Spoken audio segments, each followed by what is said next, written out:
कश्मीर का मसला हल करो, कश्मीर का मसला हल करो, बंद करो, कि आज ट्रेडर्स एसोसिएशन मैन्युफैक्चरर अनंतनाग ने यहाँ पे जो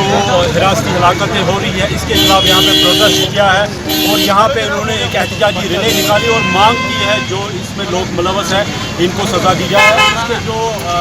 यहाँ पे पब्लिक सेक्रेटरी है इनके साथ हम बात करें कि ये प्रोटेस्ट आपने किया। देखिए, जैसे आपको पता है कि यहाँ पे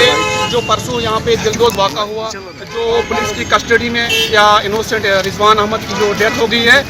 हम उसको कतन तौर बर्दाश्त नहीं करेंगे। और जैसा कि आप जानते हैं कि वो एक बेचारा मासूम था, उसको जो वहाँ पे किलिंग हुई है, हम चाहते हैं कि उसकी जुडिशियल प्रोब होनी चाहिए और उसको टाइम बाउंड मैनर में उसको होनी चाहिए और जो उसमें कसूरवार है उनको सख्त से सख्त सज़ा देनी चाहिए ताकि आइंदा ऐसे वाक़ात रोनुमा ना हो।